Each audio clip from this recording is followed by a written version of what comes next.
What's up, Birmingham? Welcome to the I Push Be Ham podcast, where we connect with the dopest people doing great things in our city. If you're not subscribed to us on YouTube, make sure you go to I Push Magazine on YouTube, subscribe so you can see more of the podcast. And today, man, we are back with some more vegan food with Miss Coco. How you doing today, Coco? I'm doing good. How you doing? Good. I saw your story on Facebook, and I seen the truck driving around, but I said, I don't know who she is. Who is Miss Coco? Just a young entrepreneur trying to get her money. Hey, that's real though. Hey, that's a real But story. no, I really want to introduce vegan food to Birmingham and good vegan food. To let people know that vegan food is just not a salad or just not the typical boring vegan food. All right. So let's back up. A young entrepreneur. Where are you from? I'm from Birmingham. Birmingham. Okay. What high school you went to? Macador High School. Okay. Product of Macador High School. Young entrepreneur. What made you want to be an entrepreneur so young? Because what I did was I worked for a lot of years, and I came back and started being an entrepreneur. What made you want to be an entrepreneur so young?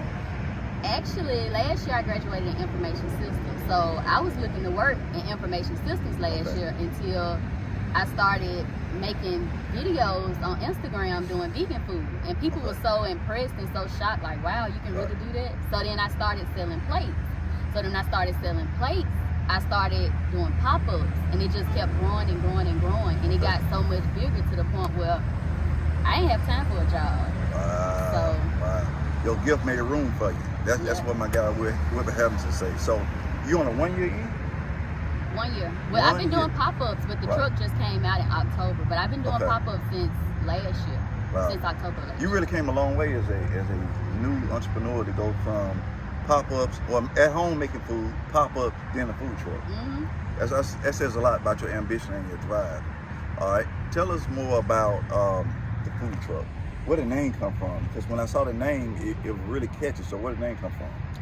So at first, I was like, okay, I'm gonna name it Not a Boring Leaf. Okay. So then one day, I was just sitting in my room, and my friend texted me and was like, it just came to me, I think it should be Not Your Average Leaf. And I was like, okay, let's go with that. And it just came out the blue. Okay. Not Your Average Leaf. That's the name of the food truck. All right. What all you sell on the food truck? Our biggest seller is the Philly egg rolls. Everybody love the Philly egg rolls. Why?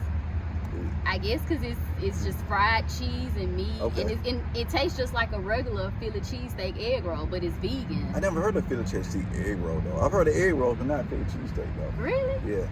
Yeah, it's real popular. So we got the Philly cheesesteak egg rolls, we got the burger, we got chicken sandwiches, anything you'll eat on a typical food truck, but it's just vegan.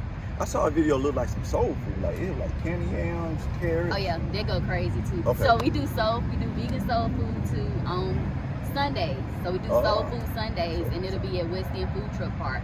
Okay. We just did it at City Hall at the Christmas tree lighting ceremony.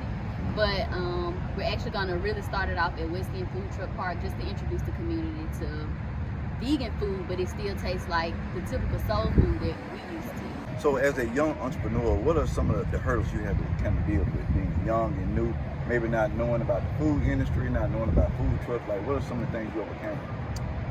I can remember making my my site plan for the health department. It was terrible. So my site plan, it was so terrible, but I really had a lot of help from Antoine at Uncle Road. He helped me a lot. Yeah, he helped me a whole lot. So I was just trying to figure it all out. I was watching YouTube videos at night. I was doing some of everything just to try to figure it out on my own. But Antoine helped out a whole lot. That's a big thing, man. One, shout out to Antoine Encore.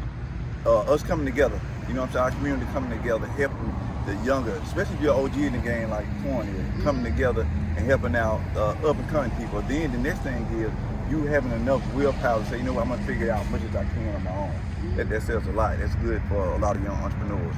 What are some of the things that you're most proud of about this truck? At the business and all? I would say really gaining my own publicity. Okay. You know? Right.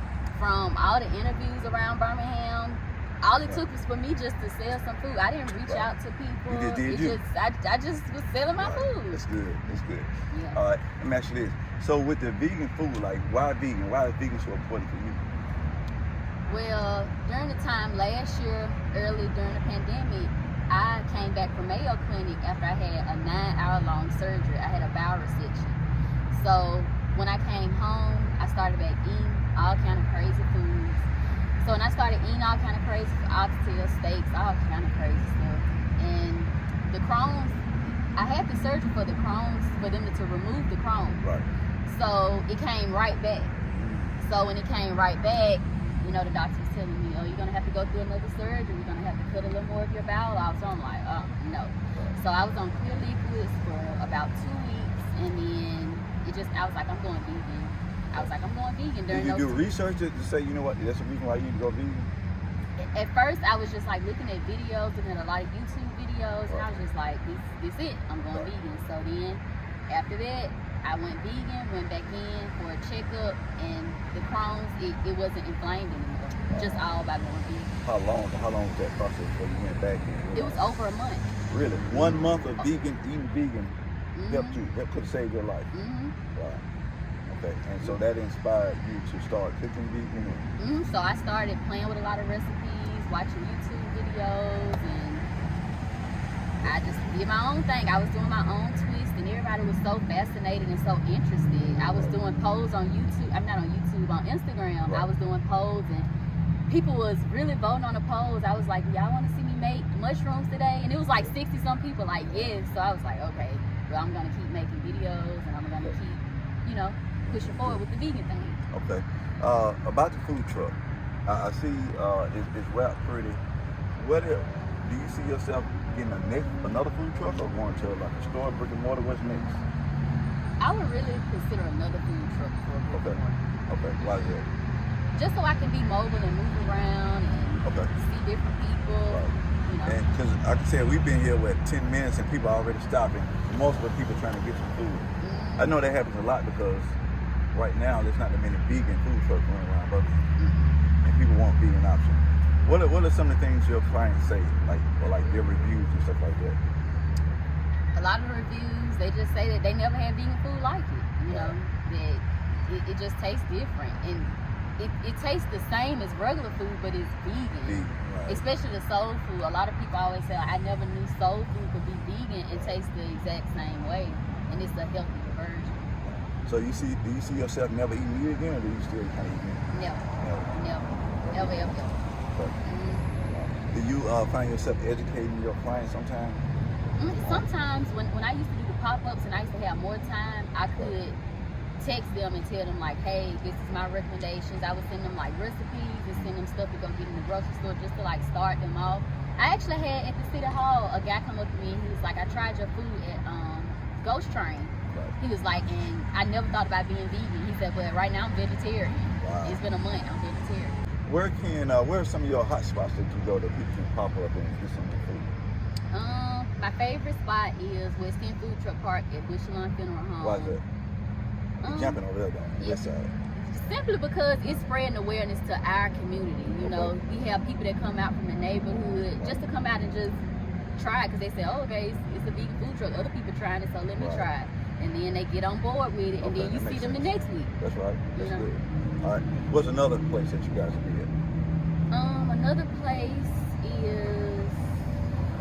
I heard the library. I heard you tell the lady library. This is going to be our first time next week. Okay, downtown library. So this is going to be our first time, and a lot of times we do Avondale Park. Okay, Avondale. In Birmingham, and then we did East Lake Food Truck Park, 85 and Park. We've done them too. It's good too to bring out awareness, veganism to their community as well. Okay, so how can people follow you on Instagram and Facebook so they can always see your new updates where you're gonna be at? They can follow us on Not Your Average Leaf is the Facebook, and then the Instagram, Not Your Average Leaf. It's all the same. All the same, Not Your Average Leaf. And I see something on the truck. I see your partner, 1918 Catering with Jason. Much love to Jason. Yeah. That's commissary. There you go again, man. Some OGs in the game, pouring back into our youth, helping people out. That's what we got to do. All right, my last question, we ask everybody the same question. This is the I Push Vegan podcast. What are you pushing for?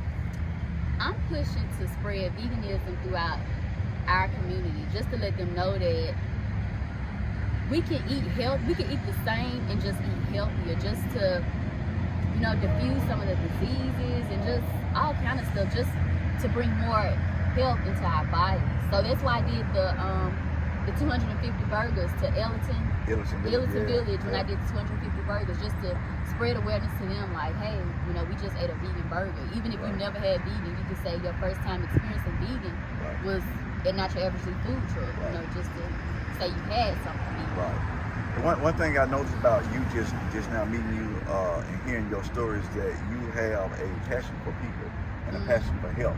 So that's going to most definitely push you a long way, because it's bigger than just a few dollars making from people or just getting your name out there big in the city. It's about the people and you serving the people. So I really do see you doing well in the city and beyond. And this is the I Put the Beat Down podcast, where we connect with the dopest people like Coco doing great things in our city. Hey, make sure you subscribe to us on YouTube. See you guys again in the new year. I Put the Beat Down podcast.